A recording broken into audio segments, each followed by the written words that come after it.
Hello and welcome to this India Today special. We are on the campaign trail and in Bihar, and we are with the Congress President Mallikarjun Kharge, who is at the moment traveling across the country and now in Bihar. Mr. Kharge, we are halfway through. आधा चुनाव हो चुका है और आधे चुनाव के बाद किस तरह से आप देखते हैं, क्योंकि हर भाषण में अब आप कह रहे हैं कि मोदी जी आने ही नहीं वाले हैं, सरकार इंडिया अलायंस की बन रही है। कहां से इतना आपको कॉन्फिडेंस आ गया है कि अब आपकी सरकार बनने जा रही है? कहां से ये कॉन्फिडेंस आ रहा है? ये जनता से कॉन्फिडेंस आ रहा है। जहां भी हम जा रहे हैं, जनता जो रिस्पॉन्ड कर रही है और पिछले चुनाव को जो देखते हुए 2019 के चुनाव को देखते आज का जो जनता का रिस्पॉन्स है और उस रिस्पॉन्स पे और अंडर करंट जो भी हमको सपोर्ट मिल रहा है, यहाँ गांव में जाते हैं, पंचायतों में जाते हैं, सिटी में जाते हैं, तो नेचुरल जो सपोर्ट आ रहा है, तो इससे ये मालूम होता है कि जनता ये तय कर लिए है कि इस बार मोदी जी को वोट नहीं देना। उसी आधार पर हम लोग भी अपने असेसमेंट से ये कह रहे हैं कि मोदी जी के बीजेपी को हमने रोक रहे और हमारे पास इतने नंबर आएंगे जो मोदी गवर्नमेंट को नहीं बनने देंगे। ये नंबर तो हमारे पास आएंगे। मैं इसलिए पूछ रहा हूं क्योंकि शुरुआत में तो मोदी जी और बीजेपी कह रहे हैं अब की बार 400 पार, और जो अगर 2019 का चुनाव देखें, आपको 53 सीट ही आई थी, 53, उनको आई थी 303 और अपने सहयोगियों के साथ 353 आई थी, तो गैप बहुत बड़ा था।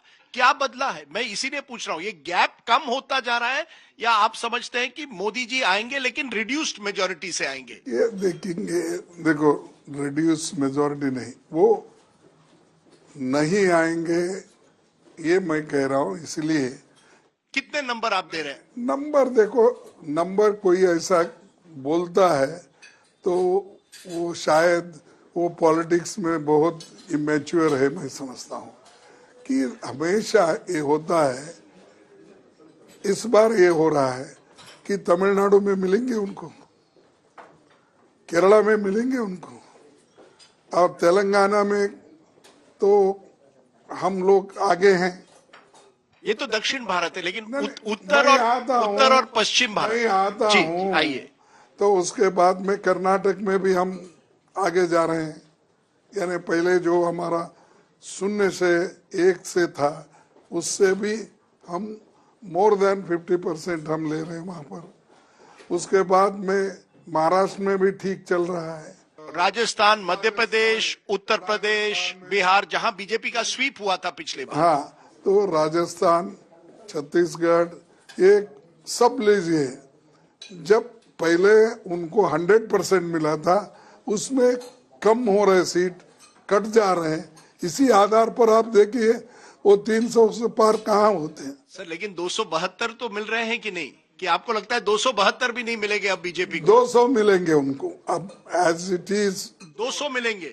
बीजेपी 200 के आगे नहीं जा रही? नहीं, 200 के आसपास मिलेंगे, क्योंकि ये सब जब हिसाब हमने डाला, लोगों का रुझान देखा, देखने के बाद ये हमने कंक्लूड किया कि कंक्लूजन पे आया कि जनता इस मोदी सरकार को बदलना चाहती। 2-3 चीजें हुई हैं पिछले कुछ दिनों में जो महत्वपूर्ण है। एक, अरविंद केजरीवाल को इंटरिम बेल मिली है। किस तरह से आप देखते हैं, क्या इससे आपको फायदा होगा या ये केवल टेम्पररी है? और क्योंकि दिल्ली में भी आम आदमी पार्टी और कांग्रेस के बीच में आपसी तो बहुत तनाव है, क्या आपको लगता है अरविंद केजरीवाल के इंटरिम बेल के बाद कोई फर्क पड़ेगा? देखो, ये हमारी गठबंधन है, गठबंधन में हम सब मिल के लड़ रहे हैं, किसी एक व्यक्ति का प्रश्न नहीं है। जब हम मिल के लड़ते हैं और उसका फायदा बहुत बड़ा होता है, और ये फायदा जरूर हमको भी होगा, गठबंधन को होगा। और वो उनको जब जेल में रखा था तो बगैर किसी अपने यानी कोई कारण ऐसे नहीं थे कि जिससे वो इतने दिन जेल में रह सके, लेकिन उन्होंने रखा, वो भी चुनाव के वक्त। अगर उनको करना तो 6 महीने पहले करना था, साल पहले करना था, और या तो इलेक्शन के बाद करना था। ये सताने की बात और ये जो कर रहे हैं तो वो सब उनके खिलाफ जा रहा है। और हेमंत सोरेन भी जो पूर्व हेमंत सोरेन का मुख्यमंत्री, भी। क्या आप समझते हैं उनको भी अब रिहा करना चाहिए? उनको भी कैंपेन करने का अधिकार होना चाहिए? यस, उनको भी होना चाहिए, उनको रिहा करना चाहिए। और उनका भी यही है, आइन इलेक्शन में आपने उसको अरेस्ट किया और उनको जेल में रखा है। अगर आप चाहते कि कोई ने गलती किया तो उस वक्त आप कर सकते थे ना। जब सवाल है समय का, किस समय में आप कौन सा निर्णय ले रहे हैं, ये दर्शाता है कि आप उन लोगों के ऊपर पर्पसली अटैक कर। आप कह रहे हैं ईडी का गैर इस्तेमाल हो रहा है, क्योंकि प्रधानमंत्री ने 2 दिन पहले या 2-3 दिन पहले एक बयान में कहा है कि अडानी अंबानी का जिक्र करके कहा है कि टेम्पो में ब्लैक मनी, काला धन आ रहा है कांग्रेस के पास, कांग्रेस चुप्पी साधी हुई है अंबानी अडानी के इश्यू पर। अच्छा, इसीलिए तो हमारे कोई मित्र ने ये कहा कि काला धन अभी भी है, एक तो हो गया, इन्हों काला धन निकाल नहीं सके, नोटबंदी से गया नहीं। दूसरी चीज, हम अगर अदानी अंबानी से टेम्पो में हमारे पास आ रहा है तो इन्हों छापे क्यों नहीं मारे अदानी अंबानी को? अरे यहाँ से पैसा उधर जा रहा है। और उन्होंने टेम्पो आते वक्त और ऑटो आते वक्त, कार आते वक्त क्यों नहीं पकड़े वो पैसों को? किसने भेजा, उसके घर पे छापा मारो ना। आपको मालूम है ना, you have admitted they have sent, go and have attack. ED का छापा मारो, सीबीआई का छापा मारो, इनकम टैक्स का छापा मारो उनके ऊपर, और पकड़ लेके आके पूछो तुमने कितने पैसे टेम्पो में दिया, ऑटो में दिया, कार में भेजा, लॉरी में भेजा, पूछ लो। एक और बड़ा आपने इश्यू उठाया ईसी का।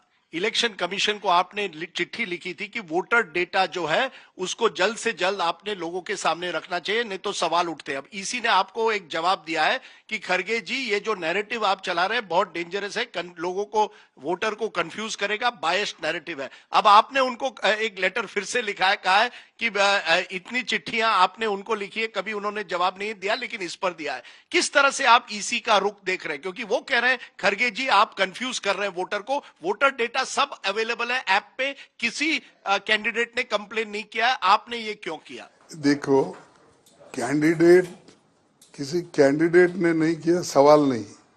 कि जब आपको डेटा मिलता है, आप कलेक्ट करते हैं, सर्टिफिकेट देते हैं, ये इतने वोटों से जीता, ये इतने वोटों, इमीडिएटली शाम में वो डेटा बाहर निकाल के लोगों को बताने में आपको क्या है?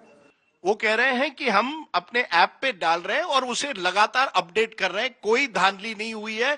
इलेक्शन प्रक्रिया में आपका विश्वास है कि नहीं? ये देखो, हम धांधली का नहीं बोल रहे हैं।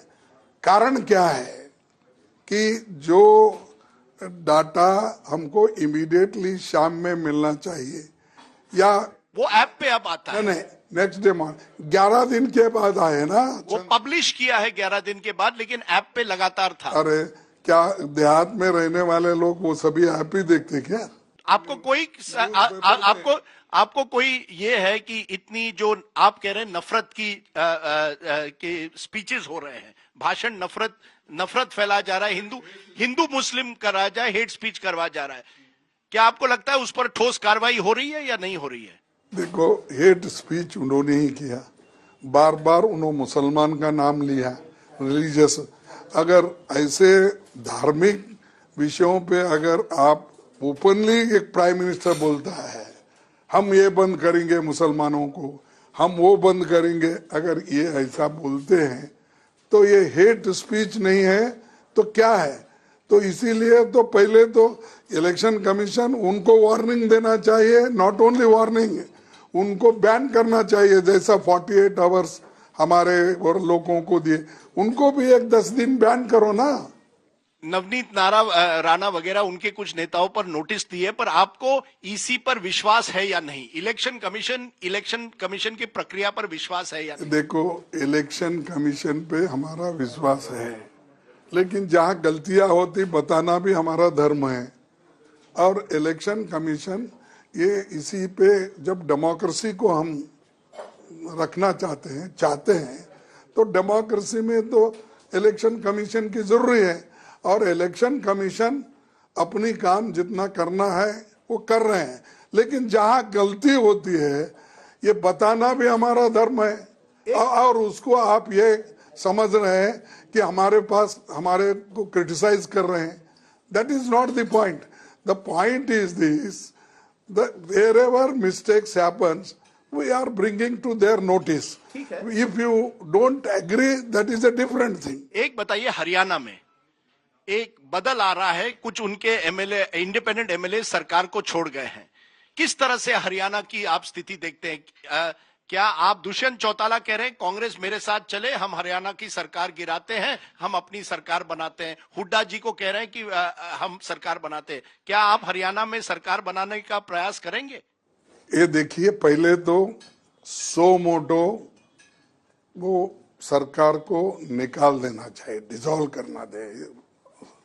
क्यों कि आपने तो दूसरे तरफ से एमएलए को खरीद फरोश करके डरा के ईडी इसका केस लगा के गवर्नमेंट कर लेते हो। यहाँ तो माइनॉरिटी में आई, अब you ask your people to resign it. ये और एक मुझे बताइए, रेवन्ना का इशू आप ही के स्टेट से जुड़ा हुआ है, किसको आप जिम्मेदार ठहराते हैं? केंद्र सरकार कह रही है ये आपकी राज्य सरकार की जिम्मेदारी थी, उसको रोकना, उसको फॉरेन नहीं भेजना।